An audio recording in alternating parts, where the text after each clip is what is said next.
So in the WWF, the first, I'd say like year and a half, he doesn't do a whole lot of much. He's there. He's having good matches. WrestleMania 1, he beats Matt Bourne, I believe it was. I believe so. And he's not really Ricky the Dragon Steamboat, the karate guy yet. Right. By WrestleMania 2, he's against Hercules Hernandez, and now he's going full. He's going full, karate guy. Yeah.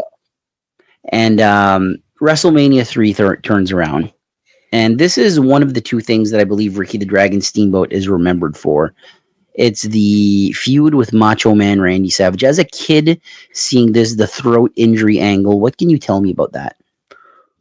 Oh, it was scary, I think. As a little kid seeing that type of thing, it was as a little kid watching it, it was kind of like terrifying in a way, because you think it's real, right? So it makes nowadays, looking back at it, it's all part of the thing, but it made me nervous, that was for sure. I remember as 1987, I wasn't born yet. So when that whole angle happened, I'm a year away from being born. But I remember WWF would have these flashback episodes, like of Superstars and all that. And I believe it was on an episode of Superstars, and they showed that one. And I remember he's clutching his throat, and Vince McMahon, like Vince gets a lot of flack these days, and for good reasons. Oh yeah, but Vince knew how to sell a story so well. He can't breathe. Yeah. He can't breathe. Just that angle itself. And then the follow-up angles of him, he has to relearn how to talk. And I always remember the promo for WrestleMania 3 right before he goes out. He's like, my final chance at the championship. This dragon is breathing fire. This dragon will scorch your back. I will come away with the championship and see no horizons. And then all of a sudden, the Alan Parsons Project song kicks in, and there he is on like goosebumps just talking about that. It's one of those epic matches that stood the test of time. Is Ricky the Dragon Steamboat versus Macho Man Randy Savage for the Intercontinental title at WrestleMania 3 your all-time favorite match? It would be up there for sure. I would say within my top 3 for sure. As a Ricky the Dragon Steamboat fan, as you know what I mean, he has to be up there. To give it to Macho Man as well. He was an over-the-top character as well. I had the pleasure of seeing him wrestle live when I was a little kid. Just the good guy versus the bad guy effect. The flair of the Macho Man, the movesets, just it was well done. It was two very seasoned. Looking back, as a kid, it was, oh my God. As an adult, it was phenomenally wrestled match. Yeah. They gave each other space to shine. They gave each other space to work. And the storytelling was phenomenal. Absolutely. Yeah. And you hear the stories of Macho Man Randy Savage sending him like 150 pages. And it's like, what's move this? And, he's like scripted this match to death. I remember my first like serious girlfriend that I had. I was like, would you watch, if you could watch 2 wrestling matches with me, would you? She's like, yeah, absolutely. Why not? So I had to pick the 2 matches that I wanted to show her. One was Warrior and Hogan. Thought that was like one of the classics, obviously. Of course. And I had to really sit down and think about that second match, and I went with Ricky the Dragon Steamboat and Macho Man Randy Savage. And I was like, which did you prefer? She's like, well, I don't know. They're both great in their own rights. And it's one of those, these matches are what WrestleMania matches, it's the blueprint. It's the blueprint, for WrestleMania matches. Whereas 1 and 2 was like they were WWF shows. It was a special, whatever. Yeah. Then WrestleMania 3 happens. It's like Hogan and Andre. Yeah, that's like a big deal. But then all of a sudden, the attention's not on Hogan. The attention's on Ricky Steamboat, on Randy Savage. A year later, Savage is a babyface and he's winning the world title. Yeah.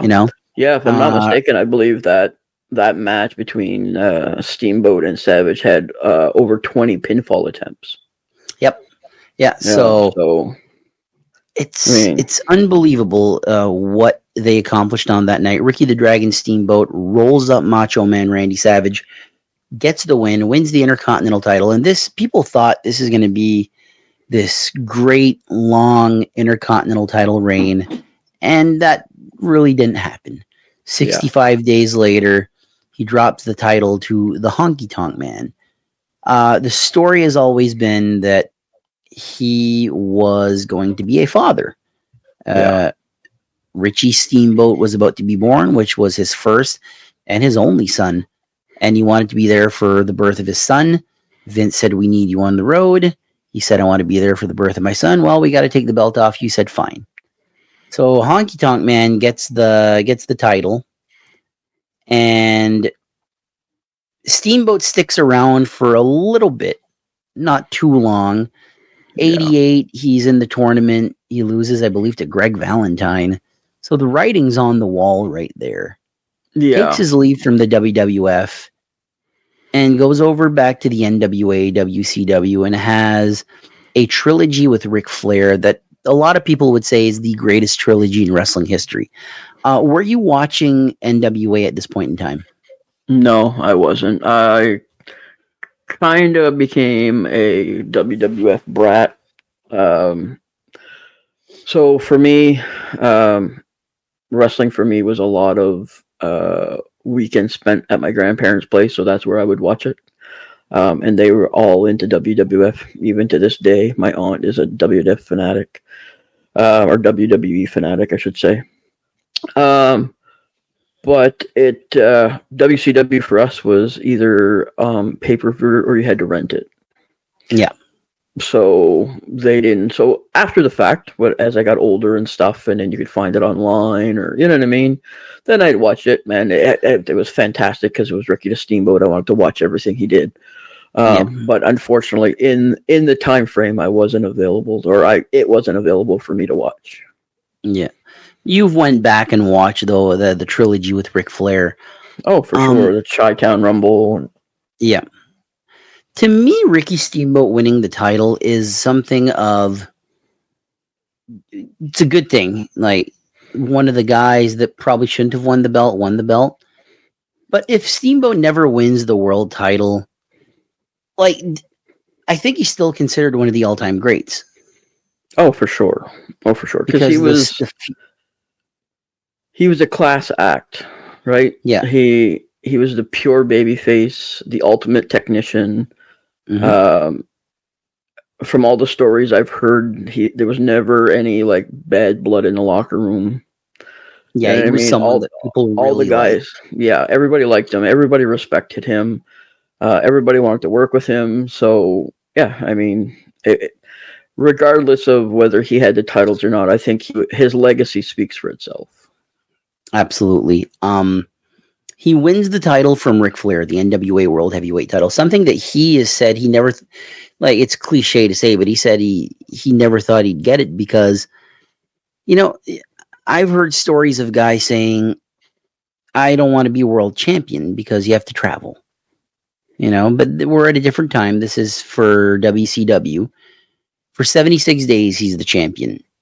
And he has one title defense against Ric Flair, and I believe it's a 2 out of 3 falls match. And he's been using this chicken wing move, like the glam slam or whatever it's called, lift him up like that. Yeah. And he pins Ric Flair, but Ric Flair gets his shoulder up or something like that, or had his foot on the rope, or there's controversy there. They have a rematch, and Ric Flair wins the belt. And one thing that I feel like they disrespected Ricky the Dragon Steamboat with is Steamboat loses. He presents the belt to Ric Flair. They immediately start an angle with Terry Funk and Ricky the Dragon Steamboat as an afterthought. So, thoughts on this? Yeah, it was almost like him winning the belt was the underdog story, and then as soon as he lost it, he was an afterthought. But WCW at that time was in turmoil. Yep. There's no real leadership backstage. There was no, you know what I mean? They didn't know the Jim Herd era, right? Yeah, they did. I mean, they didn't know their ass from a hole in the ground. Exactly. So they were booking people they shouldn't be booking. So, yeah, I mean, he just got lost in the shuffle. You know what I mean? Like, if you had a list of 100 people, they were blindly picking who was going to be on the next card. And if you're not wearing a belt, well, then you're lost in the list. And if you don't get randomly picked for the next card, well, tough luck. You know what I mean? And I think that's where he lost out. Nowadays, or even like a few years ago, a lot of wrestlers were like that. You'd win the world title and then all of a sudden you'd lose it, and it meant nothing. Like, you probably did worse as world champion than you did as a mid card. Yeah.